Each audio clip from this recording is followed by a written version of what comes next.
This is an Irreverent podcast. Check out irreverent.fm for shows from all our friends.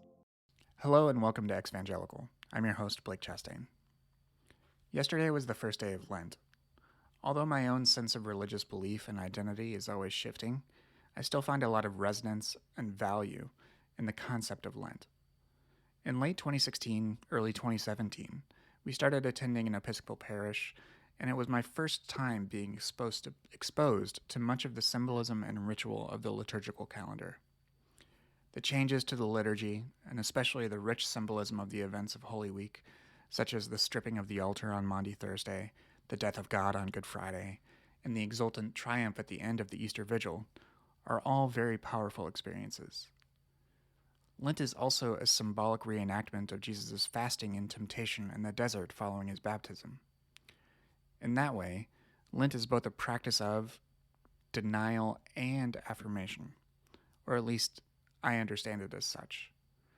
Perhaps the better terms are discipline and temptation. I think it's easy to lose the thread and conflate these things.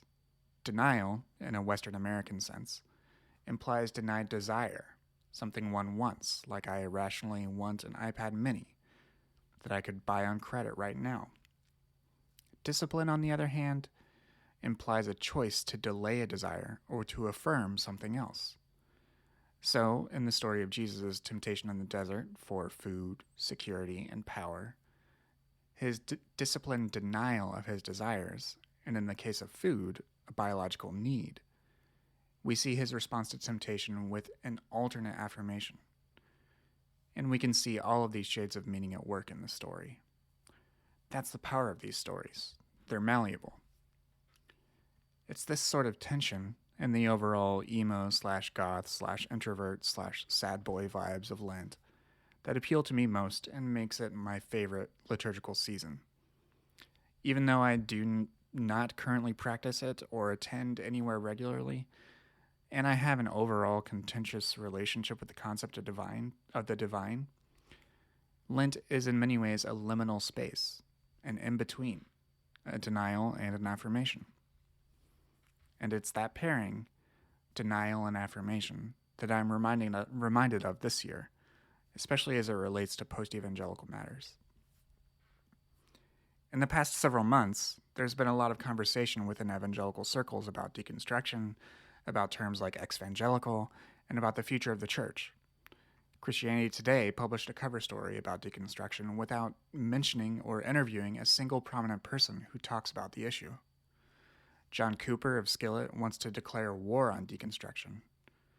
And if we use this combative metaphor, if this is a war, it's incredibly asymmetrical, and white evangelical individuals like Cooper and institutions like Christianity Today have far more resources. Cooper is very likely a millionaire, and Christianity Today has over 110,000 paid subscribers. Most people creating content related to deconstruction online support themselves with Patreons and day jobs, including me. I have approximately 100 paid subscribers between Patreon and Substack. But beyond the evangelical discussion, there are also persistent conversations about terms like exvangelical in post-evangelical spaces and contexts. Exvangelical is evocative, and for better and worse, has become incredibly popular as an SEO tool and hashtag. One person on Twitter recently asked if there were people who were former evangelicals but didn't identify as exvangelical as such. And it garnered hundreds of responses of people saying, well, yes. And that was very enlightening for me. I've made it a focus of both this show and my writing that, to me, the term exvangelical has its limits. I understand that it is inherently negative and that it describes a former relationship. It also describes a formative relationship of incredible significance. As a term, as an identity marker, it is at once a recognition and renunciation of a certain type of belief and belonging. That is significant in and of itself. But it is a denial without a prescribed affirmation. What one chooses to affirm is up to them. And I recognize that people need something to affirm. To quote Dylan in his Jesus People phase, you gotta serve somebody. Or at the very least, you have to find something to affirm. I will also admit my own propensity for wallowing and for motivation through guilt. Freedom from guilt is something that seems to be for others, not for me. My guilt has been transmogrified over the years. It first existed as an existential evangelical guilt for being a terrible sinner, unworthy of God's love or forgiveness, but given it conditionally. Then it morphed into a type of environmental guilt over climate change and my own complicity in it, followed by a processing of white male privilege. I'm prone to these negative thoughts and to the wallowing they allow. So, I'm turning my attention to that which I can affirm, not merely by apophatic, negative descriptions. I affirm that all human life has innate value, and that all other forms of life do too. I affirm that I have value, despite all my shortcomings, despite all the ways I am unfairly advantaged, and that our innate value as humans is equal and shared because we are human. And I find that this resonates with St. Irenaeus' statement that the glory of God is humanity fully alive. I affirm my own understanding of existence is always evolving, and it is doing so in relation to other people on personal and social levels, and those relations are also evolving. I affirm that each person has a right to explore their own spirituality, and affirm that my work is my own, and that spiritualities can be explored without impinging on one another's autonomy. I affirm that no concept of God is more valuable than seeing the value in life and in people, and affirm that I see that value at work even in the life of Christ. I affirm that powerful groups, like those including white evangelicalism, that seek to impose their will on others, especially with regard to sanctifying one type of relationship or one type of gender expression, should be held to account. I affirm that Christianity is of such broad public concern that it must expect to be held to account in multiple spheres, in public and in private. I affirm that identity is more about process than about the attainment of any supposedly perfect state. I affirm that the new tools of social media and other forms of digital media require constant reevaluation by individuals and by society. I affirm that very few, if any, labels can lay claim to a whole person for their whole life. I affirm all this and more as we all reckon with the intertwined legacies of capitalism, white supremacy, colonialism, and religions of empire, and attempt to forge new futures.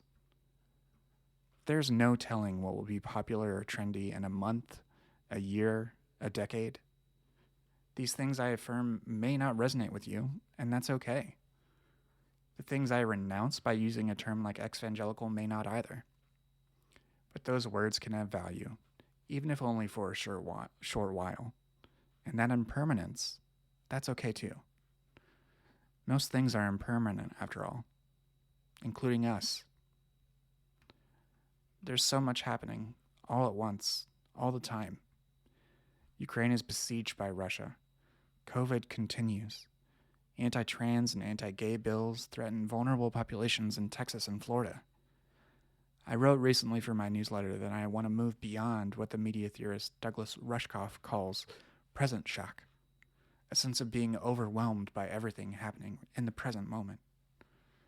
And I'm less willing, or perhaps even less able, to do so in public, contending with not only the constant flow of information, but also the constant processing of one's own feelings as well as those of far-flung people online.